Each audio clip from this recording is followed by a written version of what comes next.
listening to United and Resilient, a podcast designed to help heal and support the El Paso community. Hello, I'm your host, Mariana Sierra, Outreach Coordinator for the El Paso United Family Resiliency Center, a program of United Way of El Paso County. We are dedicated to serve those who were impacted directly or indirectly by August 3rd. Join us on the journey to long-term recovery as we have honest conversations with local leaders, mental health specialists, and fellow El Pasoans who share their stories and expertise. We feature topics that influence and impact the vitality and resilience of our community. We are El Paso United, and together we heal. Juntos sanamos.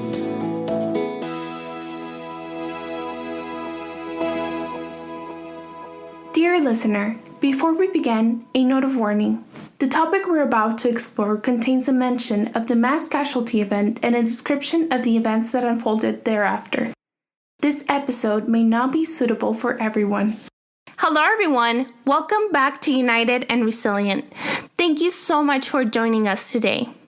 In our last episode, we introduced one of the non-traditional therapies that we provide through our FRC. We discuss what non-traditional therapies are and how beneficial they can be to an individual's journey to long-term recovery.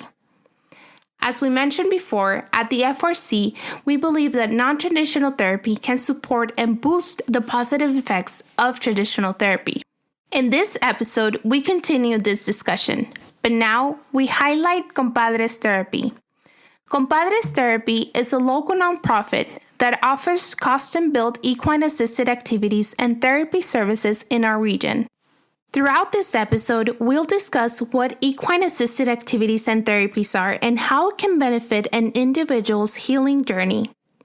We will also talk about why equine-assisted activities and therapies can be considered a non-traditional therapy and how it can boost our mental health. Joining me today, we have Joy Ferguson. Joy, welcome to United and Resilient. We're so happy to have you here. Hi, my name is Joy Ferguson, and I am the Executive Director of Compadres Therapy. So, Joy, could you tell me a little bit about the history and the background of Compadres Therapy? Well, first of all, thank you so much for sharing this and having us have the opportunity to be able to share this with the community. So, Compadres Therapy is in its 11th year in the El Paso region, and our primary services are threefold. We offer therapies that are facilitated by occupational, speech, or physical therapist, and we refer to that as equine facilitated movement or hippotherapy. We also offer equine facilitated learning, and that's facilitated by a therapeutic riding instructor who is certified. And then our third area of service is equine assisted psychotherapy, and that's facilitated by a mental health professional, a licensed mental health professional like a licensed professional counselor. So those are our services, and but most of all of those services offer everyone the opportunity to work with the horses, and that's just fantastic because the horses have so much to offer. Yes, and actually our team, I believe it was in August or early August, we went to your site and it was just a wonderful experience. Once you get there, you just can feel that energy of peace and calm. You don't know what to expect, but you're excited, right? So for someone who is listening and they're trying to learn about what equine assisted activities and therapies are, how would you define this service? Well, it's interesting because the horses can offer us so much in the way of learning. And if we just even sit back and observe how they interact with each other, how they communicate non-verbally with each other, how they develop relationships, and really we can observe their kindness and compassion as well with each other. So, we have the opportunity to work with the horses hands-on, either by working with them on the ground, one-on-one or in groups. And then also if, we do opportunity to ride the horses as well. So those are some of our, areas. But most of all, it's a real focus on learning what the horses are about and what they can teach us. Joy, in preparation for this interview, I was looking information and trying to get myself very soaked into what this therapy is all about. And I was listening to a guy saying that horses are very emotional animals. So can you talk a little bit about that? Well, it's interesting because if we kind of focus or bring out the idea of, the horses are herd animals. Their survival depends on each other in their herd, and each herd member has a specific role to contribute. So, they communicate non-verbally, and they could offer, when we observe them, we can see things like, how each relies on each other and develops trust and respect with each other, and like I mentioned, kindness and compassion. So we can see all those types of things with the herd. Right. And I was listening, like I said, I was in preparation and I was listening to this guy talk about how they're very emotional and that's how they can connect to us. And that's why there's that opportunity for us to work on our emotions through equine assisted. Yes. Very, very, very great observation as well. And like I said in the beginning, the FRC or FST staff was privileged enough to attend to one of your sessions. And I remember that one of the first things that we did was you asked us to observe the horses, and you told us like a little bit about their personality, right? Like if we noticed anything. So can you talk a little bit about the process, especially because I want people who are listening to know what to expect when they go to. So what are the expectations when you go to equine assisted activities and therapies? Thank you. Yes. So that's one of the things that we try to focus on is first we observe. And the thing about making observations about the horses, but it relates back to each other. And when we sit back and make observations, we're able to keep ourselves safe in our environment. And so that's really important. And then we'll get to know, it's just like when you're being introduced to somebody, first of all, you see them from maybe far away, and then you might, we used to be able to shake hands, but we make that contact in some form, and that establishes some communication. And so that then we're able to make contact with the horses, and then we're able to really develop some trust and respect, just like we would in any of our relationships. But the thing about the horses that's unique, because they're so in tune with the herd, is that they're very transparent. And they're very honest. So if we are not congruent with our emotions and what it is that we're saying, then they know, and so what they give back to us is kind of a reflection on what we're feeling. Awesome. So, yeah. Awesome. And so like I said in the beginning, we are at the FRC, and we talked about this a couple of times now. We provide different non-traditional therapies through our centers. So my next question to you, Joy, would be, why can we consider equine-assisted activities and therapies as a non-traditional therapy? Oh, yes. And we're so grateful for the opportunity to be able to serve the community in this way, in partnership with the FRC. And like I mentioned, the horses can teach us so much about keeping ourselves safe, about establishing or continuing to develop our relationships with our family, with friends, with others in the community. They can teach us so much about resiliency as well, and being able to trust and know yourself to be able to go out into the community and be confident in your observations and your relationships and the things that you want to build or rebuild within yourself or within the community. And that's what the horses can teach us. Awesome. And we at the FRC, I love what you said, that they can teach us a lot about resiliency and about ourselves. So that's how we see non-traditional therapy at the FRC. And I know I mentioned this a couple of times in past episodes, but I will mention it as many times as needed, because I think that non-traditional therapy is a great segue to traditional therapy, right? In this case, you're there with the horses, seeing yourself and learning about yourself, and you can notice a few things that you're like, okay, maybe I need to work on this, or maybe I need to talk about this with someone, right? So it's a great segue to traditional therapy, and it can definitely support traditional therapy. That's what we believe, right?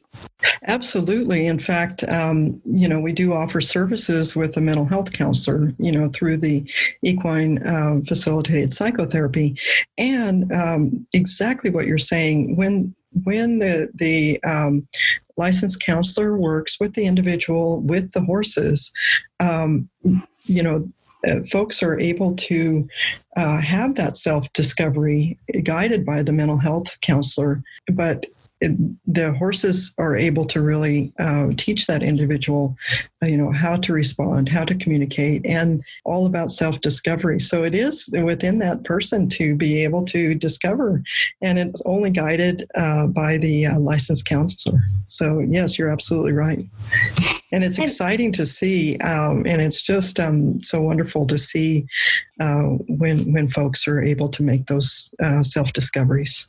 Of course. When I went, I think the most eye-opening experience for me, it was when I was brushing the horse. And maybe we can talk a little bit about that, but later on in the episode. But that was just so wonderful. Like, I didn't know what I was going to feel by brushing a horse, it was like a self-discovery journey. And I remember I took a second. I was like, wait, what am I feeling? Like, what is this? Like, I was there, like, I don't know what I was expecting. So now can we go a little bit about who can benefit from equine assisted activities and therapies? Sure.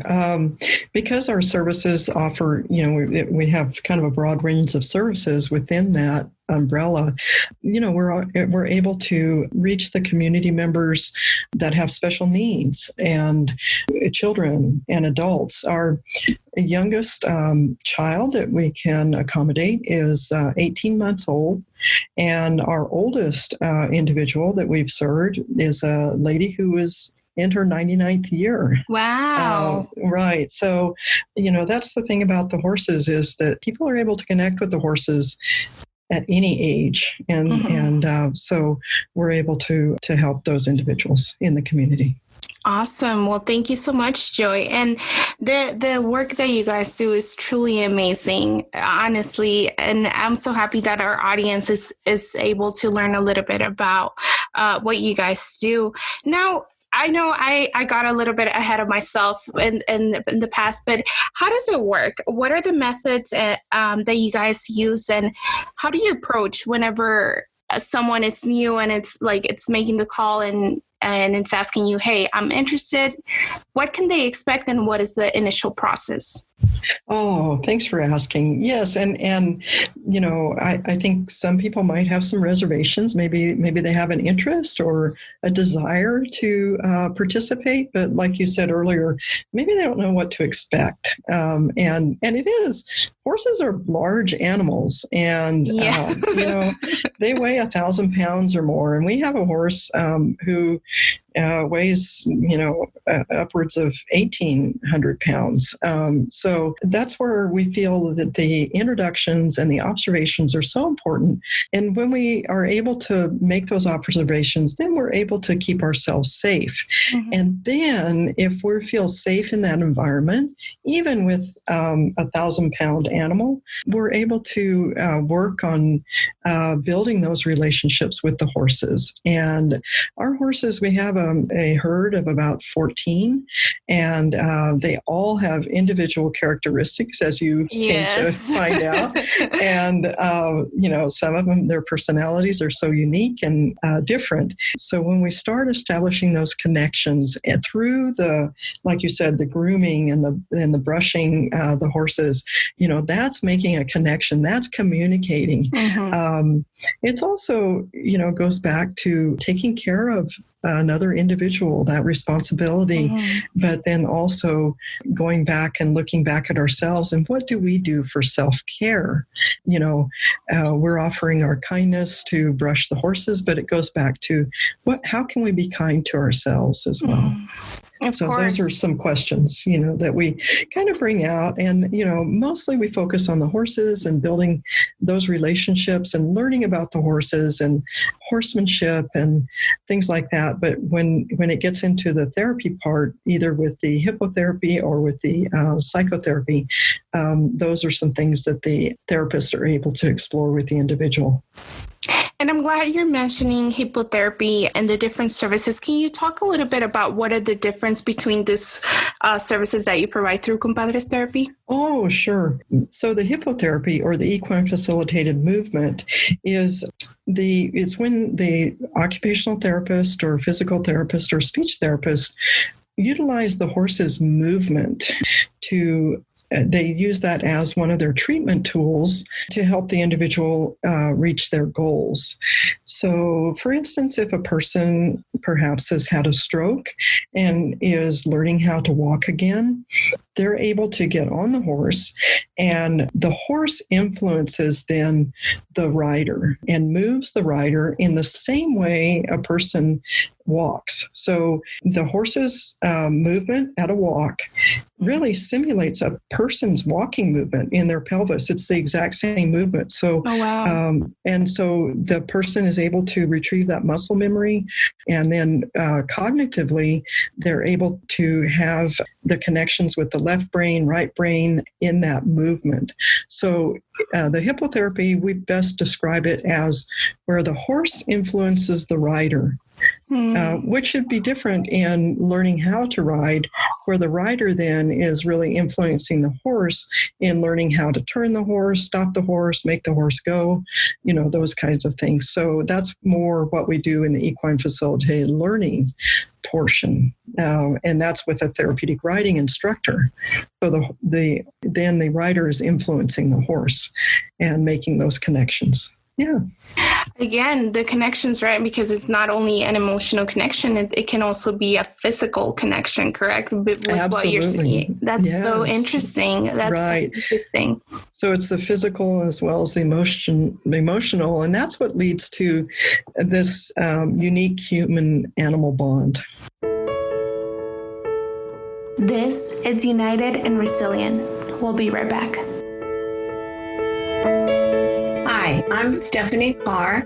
I'm the former director of One Fund El Paso, and I'm so glad to have this opportunity to share with you some of my thoughts and sentiments about August 3rd. I'm sure all El Pasoans and many other people across the nation will remember what they were doing on that particular day. For me, my husband and I were driving out US 54 on our way to the Lowe's store, doing what lots of folks do on a Saturday morning, is getting supplies for the typical weekend at-home projects. So as we were driving out 54, there was a law enforcement vehicle that came speeding down, going in the opposite direction, lights on. And we thought, well, that's kind of unusual because it clearly wasn't pursuing a speeder. So we didn't think too much about it. And then within 30 seconds, there was another law enforcement vehicle with sirens headed in that same direction. So at that point, my husband said, there must be something going on the other side of town for there to be two vehicles going that fast with their lights on in that direction. So in about another minute or so, and before we reached Lowe's, my phone rang, and a good friend of mine was in Las Cruces and called and said, hey, what's going on in El Paso? And I said, what do you mean? We're just on our way to Lowe's. And she said, my niece just called me from Austin, and she said there's an active shooter out at Cielo Vista. We pull into the parking lot at Lowe's and proceed into the store, and immediately knew that something major was happening.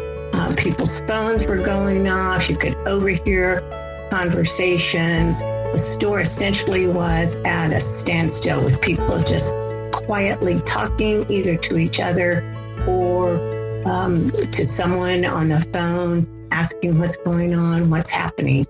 And so piecing those bits and pieces of conversation together, it became clear that there was a shooting going on. So my immediate reaction, like many of us in El Paso, was disbelief that this was happening in our community. It always happened somewhere else. And we've all said that a million times. So how could this be happening here? So that afternoon, like hundreds of El Pasoans and people from across the nation, I made a donation to the Victim Relief Fund that had been set up by the El Paso Community Foundation. Simultaneously to that, there had been another Victim Relief Fund set up by the Paso del Norte Foundation as well. And so donations were already pouring in to both of those foundations.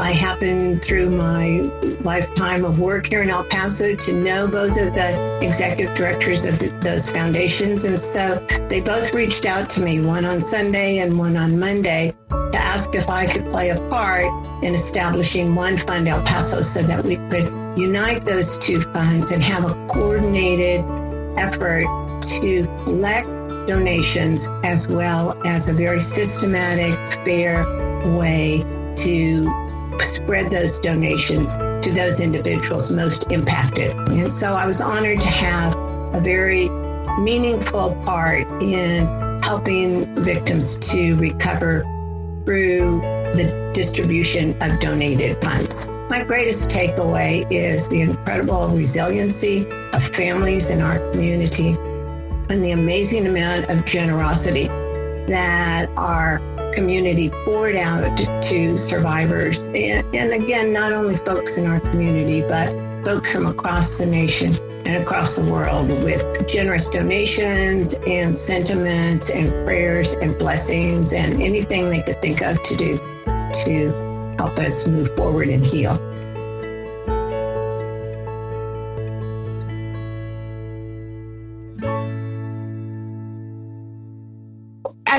As you mentioned, it's a lot of observation when people initially go to Compadres Therapy. So what can people expect once they're registered? What are the first steps? Oh, right. So then we begin to get to know the horses in the safe environment.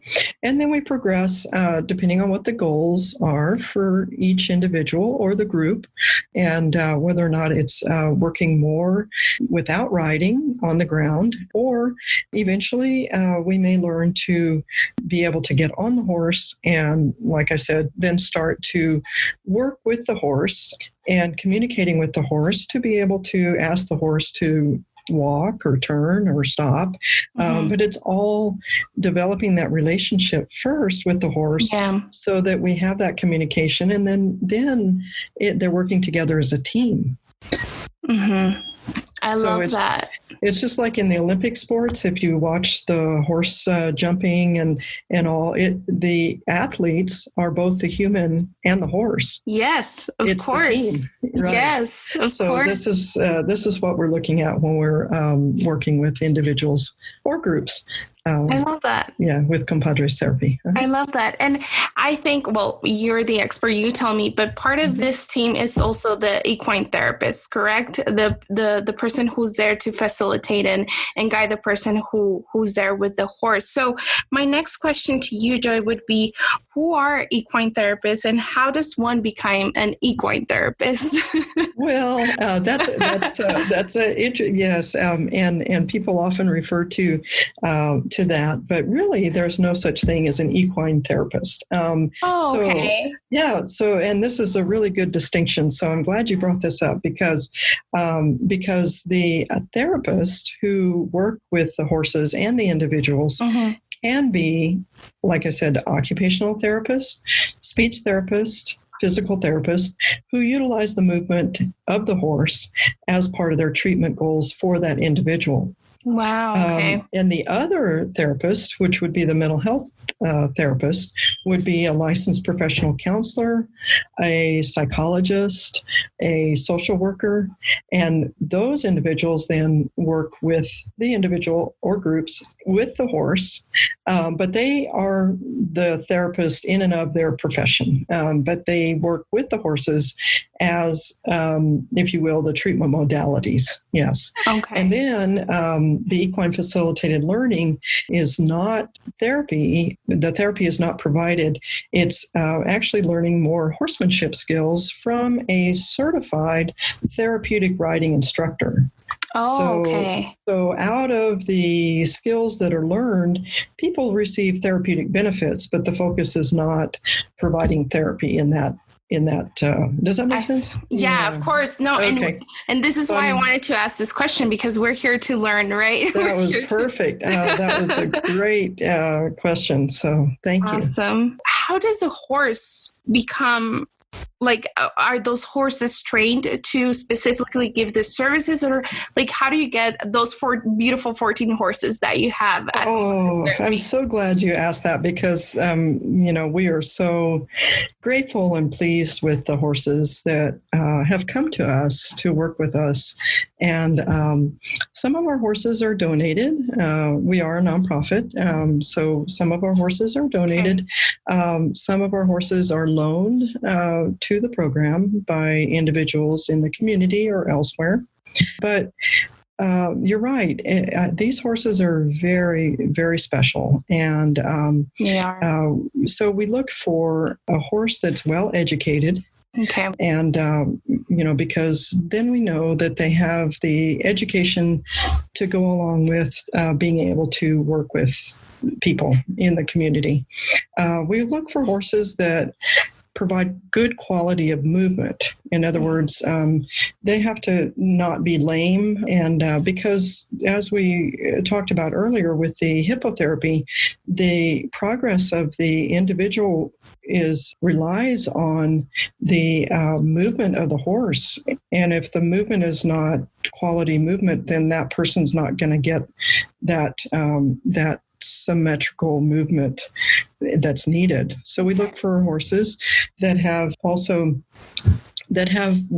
their personalities they're able to work with people. Some horses, just like with people, they may not enjoy this job. We've had some horses that are the right size, the right temperament.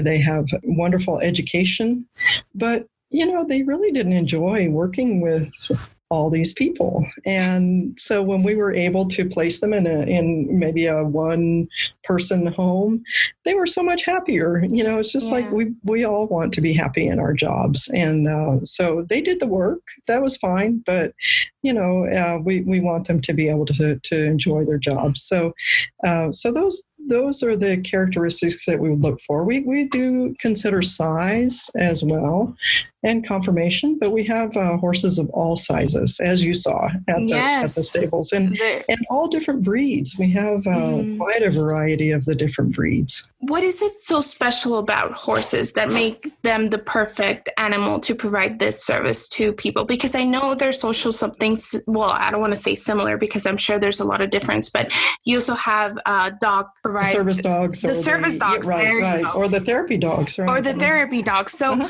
what makes the horses so special to provide these services?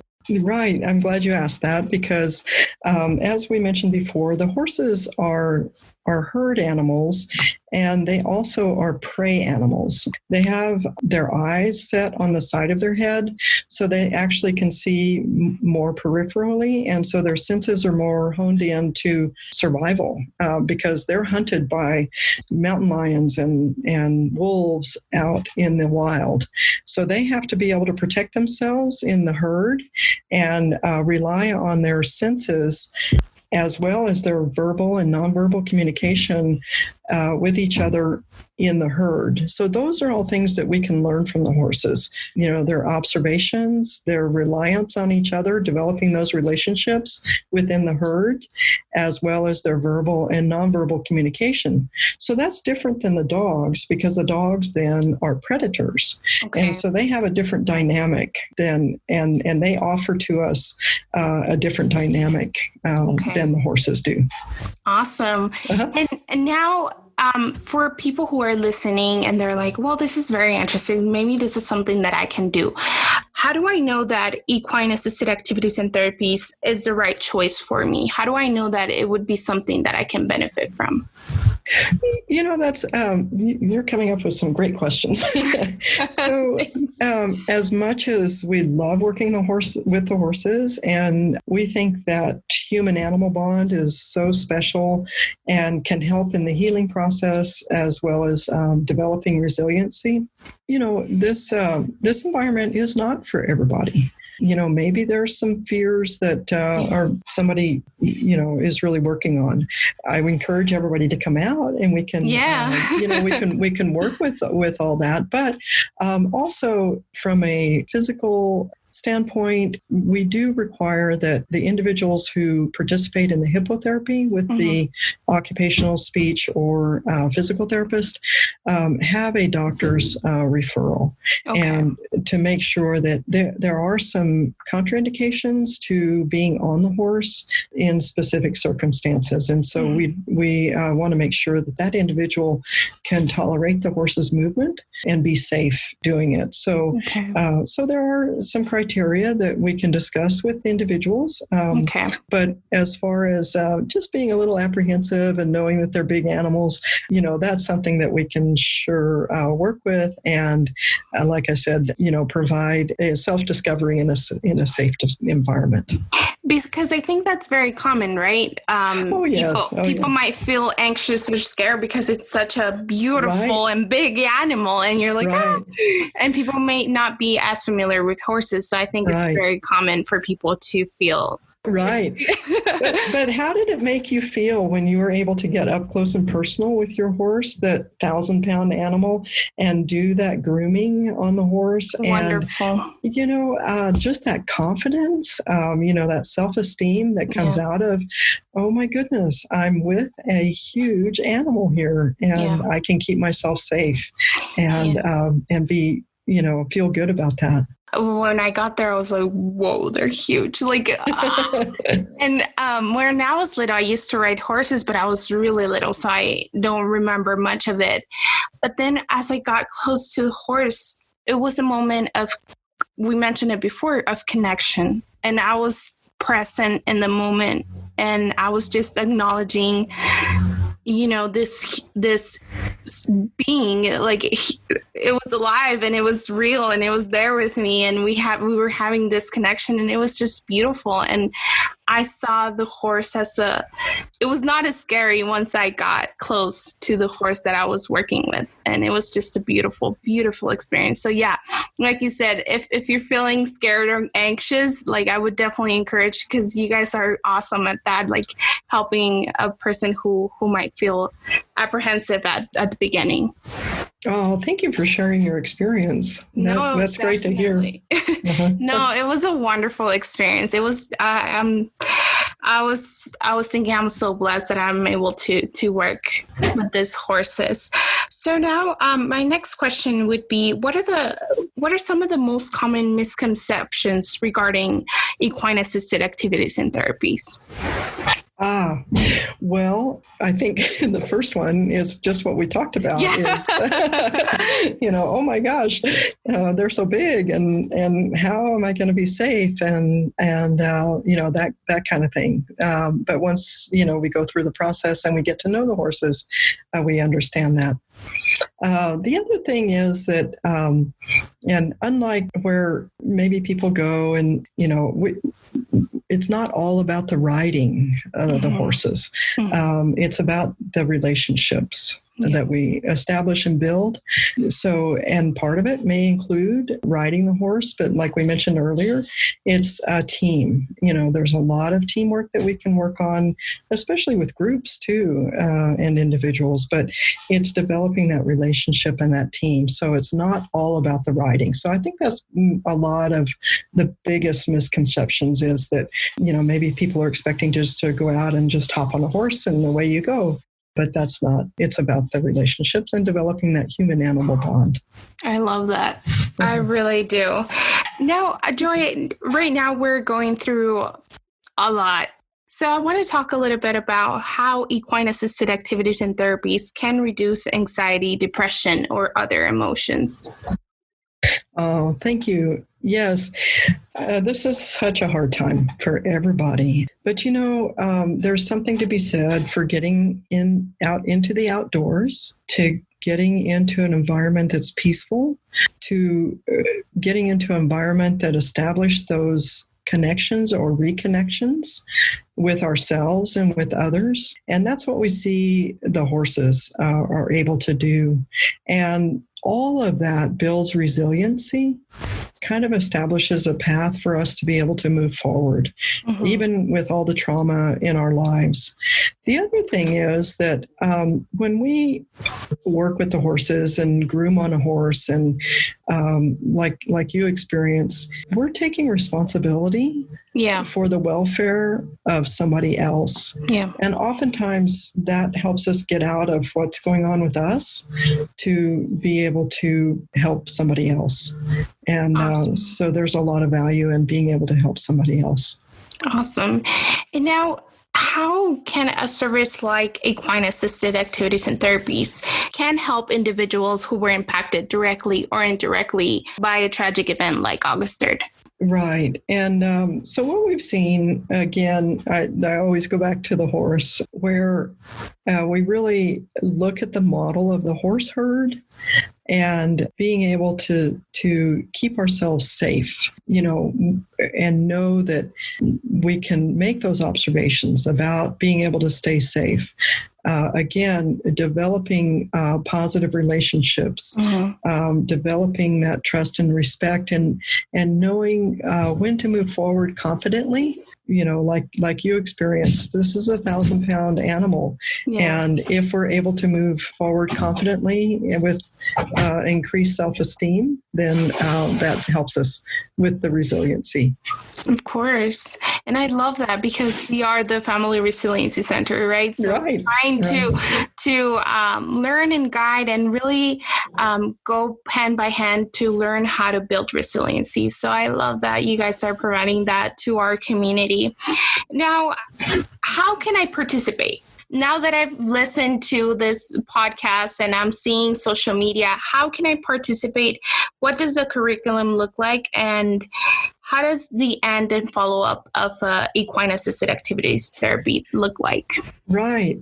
So we ask that folks, if they come through the Family Resiliency Center, to be referred to us. And we've seen that if folks could commit to about a 4-week program, I think we've discovered that that's a pretty good timeline to be able to cover all of these things that we talked about. So whether it's an individual participating or a family or a group, then we can definitely work on those things within the 4 weeks. Also, if somebody is seeking individual counseling services with our health professional, we will take as long as they need. Awesome. Well, thank you so much, Joy, for this wonderful interview. I learned so much, and I know our audience learned so much. So my last question, and I love to ask, like our audience already knows by now, but I love to ask, what would be a message of hope you would like to give to our community? I think just staying positive. Our community is unique in so many ways, and it's just a wonderful place to be. And I think just appreciating each other and appreciating the relationships that we build, whether it's among our family, community members, or with animals in our lives. I think just appreciating each other, especially now in these times. Yeah. Thank you so much for being here at United and Resilient. We learned a lot, and truly, Compadres Therapy is a wonderful place. Once, for people who already been there, they know, but for people who might be interested in learning more about what Compadres Therapy, it's a place of peace, and it's just a little gem hidden in our community, and it's wonderful. So I'm so thankful that our FRC can collaborate with you guys. Thank you, Mariana. We really appreciate you having us. We are so grateful and honored to be a part of the FRC as a provider. And we just look forward to meeting more community members that would like to come out and work with our horses and enjoy themselves and learn a little bit more about themselves. And we welcome the community members. Thank you so much for having us on today. Thank you so much for listening today. We hope this content serves you and your loved ones as well. If you enjoyed our podcast, please do not forget to subscribe and follow us on Facebook, Twitter, and Instagram at El Paso United FRC to learn more about our commitment to the community's long-term recovery. Please join us on the next episode.